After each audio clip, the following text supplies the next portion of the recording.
Hello बच्चों, let's read the question first and the question says sum the series to n terms n to infinity 1 upon 1 into 2 into 3 plus 3 upon 2 into 3 into 4 plus 5 upon 3 into 4 into 5 plus 7 upon 4 into 5 into 6 up to so on। तो सबसे पहले हम इसका की concept लिखेंगे। इसका की concept क्या होता है? जब भी आपको सम फाइंड करना हो किसी भी सीरीज का, फॉर सम ऑफ सीरीज आपको क्या करना होता है? आपको nth टर्म का सम निकालना होता है। तो nth टर्म लेके आपको उसका समीशन अप्लाई कर देना होता है। देन हम उसमें फॉर्मूलाज अप्लाई करते हैं और आपको इसमें पार्शियल फ्रैक्शन भी यूज करना होगा। सो पार्शियल फ्रैक्शन भी इसमें हम यूज करेंगे और nth टर्म का सम भी हम इसमें यूज करेंगे, राइट? अब हम इसके सॉल्यूशन पे मूव करते हैं। तो इसका सॉल्यूशन क्या होगा?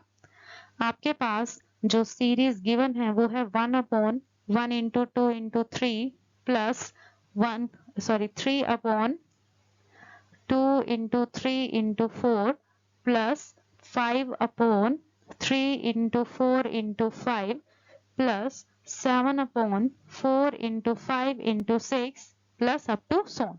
तो इसकी जो nth टर्म होगी आप उसे an से भी रिप्रेजेंट कर सकते हैं या फिर आप उसे tn से भी रिप्रेजेंट कर सकते हैं। तो nth टर्म आपके पास क्या बन जाएगी? आपके पास न्यूमरेटर में ओड टर्म्स चल रही हैं, ओड को आप 2n-1 से रिप्रेजेंट करते हो एंड डिवाइड में कंसेक्यूटिव नंबर्स हैं तो n into n plus 1 into n plus 2 हो जाएगा, राइट? तो हम इसे इस अकॉर्डिंग भी लिख सकते हैं। अगर हम न्यूमरेटर को डिनोमिनेटर सेपरेट दे दें तो 2n upon n times n plus 1 into n plus 2 minus 1 upon n times n plus 1 into n plus 2। इस अकॉर्डिंग भी हम इसे सेपरेट कर सकते हैं, राइट? तो अब यहाँ पर आपका इस n से ये n कैंसिल हो जाएगा। ओके, सो अब आपके पास nth टर्म क्या रहेगी? nth टर्म आपके पास होगी 2 upon n plus 1 into n plus 2 minus 1 upon n into n plus 1 into n plus 2। तो अगर मैं इसे कैपिटल an से रिप्रेजेंट कर दूं और नेक्स्ट वाली टर्म को कैपिटल bn से रिप्रेजेंट कर दूं तो आपके पास ये nth टर्म बनेगी। अब हम कैपिटल an और कैपिटल bn को पार्शियल फ्रैक्शन से सेपरेटली सॉल्व करेंगे। तो अब हम पहले सॉल्व करेंगे कैपिटल an की value, right? So capital an की वैल्यू हमारे पास क्या है? 1 upon n plus 1 into n plus 2। ये आपके पास कैपिटल an की वैल्यू है। इसे हम पार्शियल फ्रैक्शन से सॉल्व करेंगे। हम इसे कुछ इस अकॉर्डिंग लिख सकते हैं 1 upon n plus 1 minus 1 upon n plus 2। जब आप इसका एलसीएम लेंगे तो आपका यही बनेगा 1 upon n plus 1 into n plus 2 ही बनेगा, राइट? अब हमारी nth टर्म आ चुकी है तो हम इसमें 1 2 3 4 कुछ भी पुट करके कोई भी टर्म को फाइंड आउट कर सकते हैं, राइट? सो हमारी जो टर्म होगी वो क्या बनेगी? तो हम इसमें समीशन अप्लाई करेंगे तो हमारी समीशन an की वैल्यू क्या आ जाएगी? समीशन ब्रैकेट में 1 upon n plus 1 minus 1 upon n plus 2, right? अब हम इसमें हमारा इसमें n varying from 1 to n होगा तो आप इसमें 1 टू n लगा सकते हैं, n varying from 1 to n, right? तो जब हम इसमें 1 टू n तक वैल्यू पुट करेंगे तो हम इसमें 1 पुट करेंगे तो आपके पास आएगा 1/2 माइनस 1/3। उसी तरह जब हम 2 पुट करेंगे तो आपके पास 1/3 माइनस 1/4 आएगा। फिर हम नेक्स्ट टर्म को पुट करेंगे अप टू सो ऑन। फिर जब n पुट करेंगे तो 1/n plus 1 minus 1/n plus 2 रहेगा, right? And left hand side तो आपके पास समीशन an ही रहेगा where n varying from 1 to n। अब आपका यहाँ 1/3 से 1/3 कैंसिल हो जाएगा, उसी अकॉर्डिंग 1/4 से नेक्स्ट 1/4 आपका कैंसिल हो जाएगा। तो एट लास्ट आपके पास जो समीशन an की वैल्यू रहेगी वो क्या हो जाएगी? 1/2 माइनस ये भी आपका कैंसिल हो जाएगा and minus 1 upon n plus 2, right? ये आपकी समीशन an की वैल्यू आएगी। सिमिलरली अब हम सॉल्व करेंगे bn की वैल्यू, कैपिटल bn की वैल्यू। तो बी एन आपके पास क्या था, बी एन की वैल्यू हमारे पास थी 1/n into n plus 1 into n plus 2। तो इसमें भी हम समेशन अप्लाई करेंगे बोथ साइड्स। तो हम पार्शियल फ्रैक्शन से जब bn को सॉल्व करेंगे तो आपके पास बनेगा 1/2 times 1/n minus 2/n plus 1 plus 1/n plus 2। Okay, ये आपका पार्शियल फ्रैक्शन से आएगा।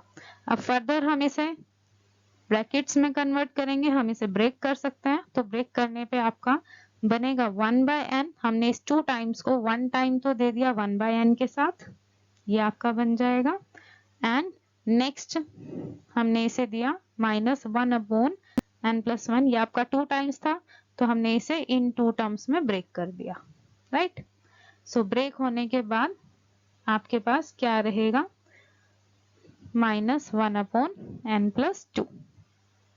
ओके, फर्दर हम इसे सॉल्व करेंगे। सो आप जब इसमें समीशन अप्लाई करेंगे n varying from 1 to n, so right hand side में भी आपका समीशन लग जाएगा 1/2 समीशन एंड ब्रैकेट आपकी सेम रहेगी 1/n minus 1/n plus 1 and next bracket रहेगी 1/n plus 1 minus 1/n plus 2। Okay, further हम इसमें n की डिफरेंट वैल्यूज पुट करेंगे। पुट करने के बाद आपका कैंसिल आउट होगा, जो कैंसिल आउट होगा वो कैंसिल करेंगे। सो हमारे पास बनेगा 1/2। जब हम इसमें समीशन अप्लाई करेंगे तो हमने 1 अप्लाई किया तो 1 माइनस 1/2।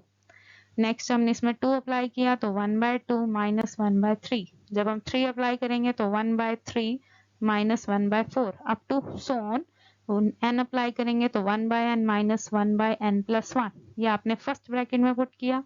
सेकेंड ब्रैकेट में पुट करेंगे, 1 पुट करने पे 1/2 माइनस 1 यहाँ पर आपका 2 है तो ये आपका 3 बन जाएगा। उसी अकॉर्डिंग जब हम 2 पुट करेंगे तो 1/3 minus 1/4 up to so on बन जाएगा। एंड लास्ट टर्म आपकी सेम रहेगी 1/n प्लस 1 माइनस 1/ यहाँ आपका बन जाएगा n प्लस 2, राइट, ये बन जाएगा।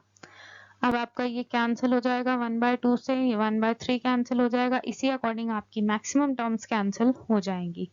एंड सेकेंड ब्रैकेट में भी आपका 1/3 कैंसिल हो जाएगा, 1/4 से नेक्स्ट 1/4 कैंसिल हो जाएगा। तो आपके पास जो नेक्स्ट रहेगा समीशन bn, वे आपके पास रहेगा 1/2 bracket 1/2 minus 1/n plus 1 and plus 1/n plus 2। क्योंकि जब हम इसे ओपन करेंगे तो इनके साइन चेंज हो जाएंगे, तो इस 1 में से आपका ये 1/2 सब्ट्रैक्ट होगा तो आपके पास 1/2 बचेगा ओनली। एंड ये 1/n भी आपका कैंसिल हो जाएगा, माइनस 1/n प्लस 1 बचेगा, ये भी आपका कैंसिल हो जाएगा और 1/n प्लस 2 रहेगा। तो ये आपके पास समीशन bn भी आ चुका है। तो आपके पास जो कंबाइन करने के बाद मतलब जो आपका Sn था वो क्या था, 2 टाइम्स an माइनस bn। तो an की वैल्यू आप फाइंड आउट कर चुके हैं, bn की वैल्यू भी आप फाइंड आउट कर चुके हैं, ये वैल्यू हम इसमें पुट करवाएंगे। सो 2 टाइम्स an की वैल्यू आपके पास आई है 1/2 माइनस 1/n प्लस 2। bn की वैल्यू आपके पास आई है 1/2 times 1/2 minus 1/n plus 1 plus 1/n plus 2, right. तो हम इसमें कंबाइन करवाएंगे, इसमें पुट करेंगे। अब ये आपके पास जो आई है ये nth टर्म आई है, आप इसे Sn भी कह सकते हैं। तो ये आपके पास आ गई। अब फर्दर हम इसे और सॉल्व कर लेते हैं। आपको इसमें जो फाइंड आउट करना था वो as n tending to infinity find out करना था, राइट। तो अब हम इसमें करवाएंगे as n tending to infinity, जो हमारी Sn की वैल्यू होगी वो क्या होगी, तो आप इसे s इन्फिनिटी से रिप्रेजेंट कर सकते हो।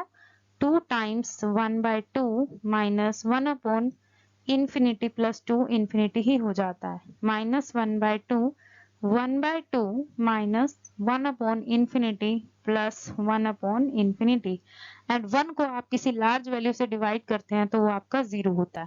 तो 1/ infinity is just a notation जो आपकी लार्ज नंबर को रिप्रेजेंट कर रही है। तो ये आपका 0 हो जाता है, नियर अबाउट 0 हो जाता है। तो आप नियर अबाउट को कुछ इस अकॉर्डिंग अप्रोक्सीमेट की फॉर्म में भी लिख सकते हैं, सो आपके पास बनेगा 2 टाइम्स 1/2, ये आपका 0 बन जाएगा, माइनस 1/2 टाइम्स 1/2, तो 1 माइनस ये आपका कैंसिल हो जाएगा, 1 माइनस 1/4 ये आपका 3/4 बन जाएगा। तो यही आपका फाइनल आंसर होगा, right? So 3/4 is the final solution. Okay. I hope you understood well. Best of luck. Thank you.